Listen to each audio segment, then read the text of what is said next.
event. Now, I got to say why I am here. As mayor, perhaps as a business advisor, it's important to know what's happening in the mayor of Seattle. So I'm responsible for about 14,000 employees. We have a $7 billion budget. We are looked at throughout this country for leadership. We are the fastest growing big city in the country. We are per capita in the top 5, one of the wealthiest cities in this country. We are the leaders in innovation and biotech and high tech and marine and trade, and the APEX, which is the Asian Pacific Economic Cooperation, was just held here for the last 3 weeks, where the 21 largest Asian economies in the world are meeting here. We're doing some great things here in Seattle, but the fact is, in 2020, the Seattle Times wrote an article that said the percentage of black residents in Seattle, is at its lowest point in 50 years. In 2018, there were 51,000 African Americans. Now what happened, this is unchanged from 2010, so it stayed the same, but the population ballooned by more than 130,000 people to 750,000. So our number stayed the same, city went up. For the first time, we're about 6.8% in the black community here in Seattle. For the first time, it's dipped below the 7% since the 1960s. Now that excludes people like me, and I'm not being funny when I say this, people like me who are biracial. It identifies those who identify as being African American solely. Seattle is described as, in the data, as being the 5th whitest major city, but still the most rapidly growing city. The Central District, when I grew up as a kid, did any of you grow up in the Central District as a kid in the 70s? You see some hands. Okay, very good. I know you did. So, when we grew up, it was 75% African American. Today it's 15%. And nearly 73% of households headed by black folk in Seattle now, 73%, are renting. Now, what's interesting around the county, from 2010 to 2018, the black population in the country increased by 50% outside of Seattle, now standing over 100,000. And I'm leading with data for you to understand what's happening in this city and in this county as it relates to your business. I'm going to tie it all together. The fact of the matter is that there is a sea of money around us, okay? There's wealth all around us. And I continue to think, particularly as those who own black businesses, that you've all heard the story about the elephant that's tethered, right? The elephant that was trained as small with the leg tethered to a chain, and they couldn't move. And then as the elephant grows old, you've all heard the story. The elephant grows older. The elephant's so mighty it could pull the chain up.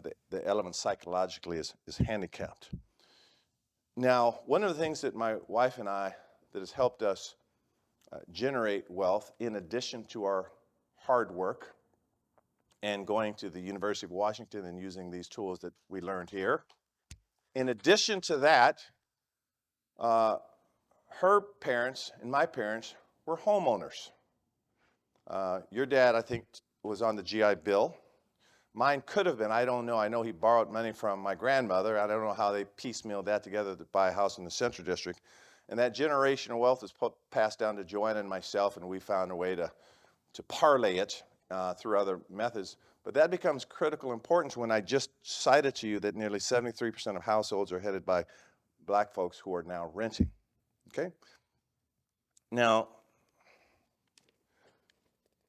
we can talk about the wealth gap. There's so much data out there right now. We can talk about institutional racism, generational wealth, the lack thereof. We could talk about the remnants of slavery. We could talk about reparation. We could talk about the generation. We could talk about the war on drugs. All of the things we've been through in this country since day one. But when I talked about the elephant being tethered, hear me out, and I hope I don't offend anyone. I don't really care, because I'm just speaking truth to power when I say this. That I'm going to ask you, what would you do with your business if you were not black? Okay?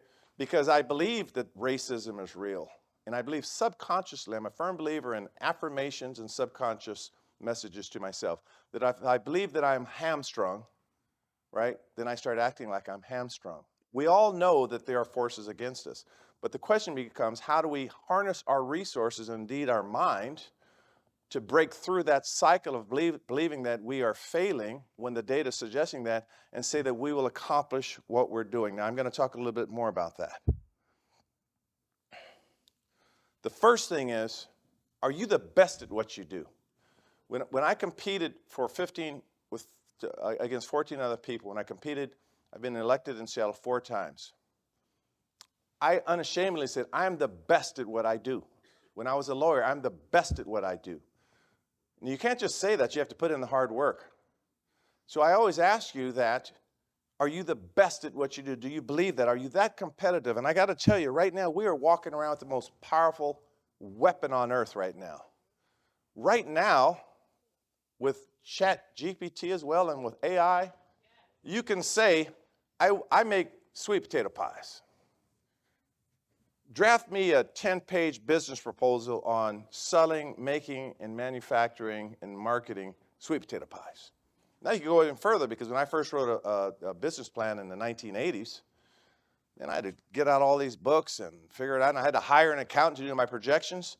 I think I can sell about $400,000 a year. Produce 10-year projections on my costs and my expenses and my marketing strategies to do $750,000 a year. Produce that business plan. Done. Right now, we have so many tools for us to be the best.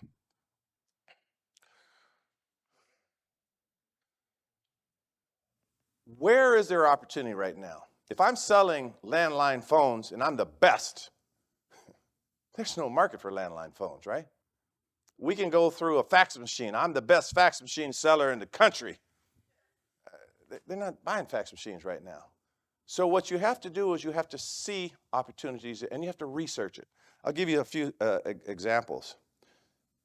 You know, I'm gonna try to roll through this because I want to do the Q&A with my lovely wife, but I didn't understand the format before, because I thought I was gonna have a little more time to do this. So I'm gonna keep rocking and rolling. I apologize, Joanne. Apologize for my bad joke about being, you know, we've been together a long time, man. And let me tell you, we went to school here together. When I told that joke about being late, I got that Joanne look. I had just thrown me off. Okay, I apologize in front of everyone for that bad joke. You were ready, I was late. Okay. I married a sister from D.C. That's what I did. Okay. When I was young, I was young once, believe it or not. In the 1980s, the energy code changed. And I was coming out of law school, and insulated glass was not a thing. It was just a single pane glass. So I learned everything about how to hermetically seal a glass. There was what's called a polysulfide sealant. There was what's called a hot melt butyl machine, and there's deskins in the middle. I said, I'm going to be master at this because everyone's going to change the code. So I ended up buying a glass company to make windows. And then I looked at the scrap, and we had all these aluminum. They're called extrusions, aluminum extrusions. And I says, man, we're throwing all this stuff away. Let's start making some window frames, because a glass frame for a picture is nothing but a small window. So we took the surplus, just like today's soup. If you're a restaurant, right? Today's soup was yesterday's scraps, right? So I said, let's take these scraps and let's do some things. And so we did quite well. I ended up buying the building, the machinery, and I borrowed an SBA loan, and that's when I saw an opportunity. When the internet was developed, Joanne and I were lucky to work in the internet when it was literally, it was being discovered. And we're talking about it. And I told Joanne one day, I said, you know what people are going to use this internet for? She says, what, honey? I said, for hooking up. She says, what? No, people are going to try to meet each other. I said, I was a lawyer for a church. I said, people go to these church conferences and they're praising the Lord and everything. I said, they're also looking for maybe someone that's equally yoked. And I said, so I hired some developers and I said, let's look at the dating, the matchmaking world. And I said, let's develop code to be able to do that. When our kids were young, I'm not very good with my hands in terms of being able to put together cribs and bikes and stuff like that. And I says, man, I would pay someone to do this kind of work. And then it occurred to me every time I'd go into Sears or someone like that, I don't think Sears is even around here, but there was a Sears then. And I said, hey, can I pay someone to install this for me? And then there was a dishwasher. And I said, man, bring this dishwasher. You got to install it yourself. And I can't install this dishwasher. I have to hire a plumber to get it. So I started thinking, there might be a market to deliver something. So I wrote up a business plan, and I pitched it to Sears. And I said it was called Delivery Plus. And I didn't have to sell anything. They would sell Delivery Plus, which was delivery and installation. They would give me the order, and I had a team of plumbers that were much smarter than me, and they would deliver the stuff, and they would install it, and I'd make money on top of what we charged. They would make my money. They would make their labor fees that I'd pay them, and life was good. I can do this all day to tell you about business opportunities that I sought out to capitalize on. The last one I'm going to share, which is a weird one, because I told some young friends that wanted to just make money on their own. I said, I'll tell you something. I said, my wife and I, we have a hot tub, and we've had homes, we've had swimming pools in our life. And I said, it's not hard to chemicalize the pools and get everything right. That's not a hard thing to do. But many people pay $450 a month just to have them put the chemicals in, if you don't do that, you could get Pseudomonas, and it's a bad thing. And so I said, well, I have the time to do all these sampling and all this other stuff, but you can learn how to do that. So I wanted to find someone to be able to do that, and I went down to I'll keep brand names out. I went out to a major place that does this. They said they're not taking any more customers. I talked to a neighbor. They said they're not taking any more customers. I says, man, these guys are charging $350, $400 a month. So the one dude that I did find, I said, well, how much do you make a year? I wanted to know. He said he's clocking about $250,000, $300,000 profit every year. So I talked to another friend that was doing my landscaping, helping me with some landscaping, and says, you need to think about this business. I said, right now everyone's buying these hot tubs, and I said, and no one can find places they don't want to contract Pseudomonas. There's opportunities all around you, and if you are struggling in your business, you have to first ask yourself, number one, am I the best? But number two, am I meeting a market need? And number three, you have to read emerging trends, read future trends, know where the world is going. Right now, I'll tell you what my problem is as mayor, what my challenge is as mayor. Is number one, I want us to be the safest city in this country. That's what I want. I want your baby safe. I want your grandparents safe. I want to treat people out there that are drug addicted. I want them to have self-esteem. I want them to feel good about themselves. So if you come to me and tell me that you want to do something else, you need to know what I'm trying to align myself with, what I'm trying to do. Now, I'm going to close by this, and we're going to do some Q&A. When it looks to black businesses, the first thing that I said is, what's the ecosystem? There are many organizations right now that are put on earth, such as the University of Washington, Michael Michaud's group, the Consulting Center. Seattle University is doing some work over there. Tabor 100 is doing some work over here. The Northwest Business Supplier Council, I might have slaughtered them, doing some work. And this is all great work. But they're in silos. My job is to pull that all together. So what we're doing in Seattle, as one example, is when I look at entities that are competing in an RFP, we put out $2 million here, and we say, go at it, and groups are competing. I do not want to do that anymore. I want to be able to quarterback and coordinate the ecosystem such that you're the beneficiary of that. And if one of these groups are doing strategic marketing, one is doing HR planning, one is doing social media, or they're all doing the same things, perhaps you now have a choice. You're going to Costco. To go to Costco, right? There's already assumed quality on the shelf, but you don't want a whole lot of selection. So I'm asking them to coordinate what works for you. Perhaps they have a competency in social media, and you need to know how to master that. What I'm suggesting also is, who is your customer base? You have to know your customer base better than anyone. The fact is, I gave you the number on our African-American population. So there's no way to run a successful business unless your customer base is truly phenomenal. And how are you building your customer base? Relationship capital becomes critical. Now, most of you, I don't want a hand to go up. I don't want a hand to go up. But some of you I know, and you've been active. I've won 4 campaigns in Seattle. Some of you I don't know, from the man on the moon. Why is that? I'm the second black mayor in this city. I told you I control a $7 billion budget. The first person of Asian descent in this city. And you know what? What I see everywhere I go, hey, brother, I got to get on your calendar. Well, who are you? I'm out here trying to fight for our community. I'm trying to fight against racism. Who are you? Because you saw me and my wife and my kids and people I went to Garfield with out here at supermarkets trying to register people to vote and to support what we're trying to do.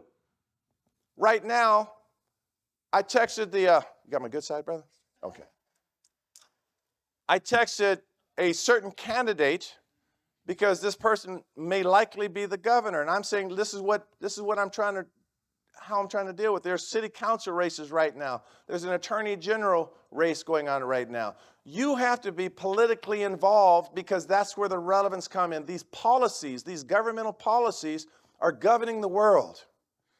Policies quiet. Thank you, Nick. You've been doing this work. When I first decided to run for office, I went to this, brother. That was 2007. So we have to be politically active. We have to be involved. It's not that I need you, but you need to be part of the system, relationship capital. And there is a war going on, and we cannot lose this war. And the war now is as new levels of wealth are being created. There's a subclass of wealth, and there's a subclass of poverty. My mom and dad will be on the subclass of poverty, and they were good people. They met when they were 14, married their whole life, just working folks. But the subclass of poverty is where our kids can be if we don't get politically active. This is not a pitch for me. This is a pitch for our community. So I'm going to stop there because I feel my veins getting a little. I do want to pitch one other thing, though, we're doing the Seattle Restored program because I'm very intentional about trying to build up communities. Here's an opportunity, and there's probably some recipients here, where I see plywood downtown, that is my enemy. So I'm looking for, did I apologize for my wife about the late joke, by the way, before she comes up here? Oh, I did, okay, good. All right, I cleaned it up, thanks, dear. That what we are intentional about doing is making sure we can get Black-owned businesses in these small shops to show your goods and services. I'll be candid with you. This gravy train is not going to last forever. I'm trying to get out of the COVID recovery, and I'm trying to make sure that we revitalize downtown and trying to give you a start, because I honestly believe that if you just get sometimes your foot in the door, you know, subsidized rent, free rent, whatever we have to do, marketing resources from Mike's group, strategic planning from Seattle U, Tabor pulling together vendors, relationship capital, you're connected, you're the best at what you do, you know how to use AI, you know how to be delightful, by the way. Be delightful. You know, Island of Soul, Theo Martin, some of you know him. He is successful not only because the food is great, but he is always delightful. Right? I get people all the time that says, hey, man, can you hook a brother up? Like, well, what are you talking about, man? What's going on? You know, well, I do this, I do that, and, you know, I'm just not getting a fair shake. Oh, brother, I didn't mean to. You know, I'm like, okay, now what do you do again? Now, who are you again? First of all, I don't know him. I mean, I'm telling you, you can't make this stuff up. I travel around the security, and they see people coming up to you. Hey, man, I got to get with you. Well, okay, I'm at the airport. I just got to, hey, man, can I get on your schedule? Whoa, man. You know, I'm a little busy. I say, your business, you are the face, the culture, the soul of your business. Be delightful. And I'm going to close with this to talk to my lovely wife, because you talk about a master in business. One of the many reasons I fell in love with her is because I was her lawyer. And that was one of those things in the workplace years ago. We went to school and we were working. But I saw her masterfully go through a profit and loss statement and balance sheets. And she was in charge of a multi-$100-million revenue stream, and I was the legal counsel. And I'd watch her work with her team and go over projections and costs and allocations. And I said, now that's someone I could build a life with, how she thought. So I introduced my wife, Joanne Harrell, a little bit of her background. She went here.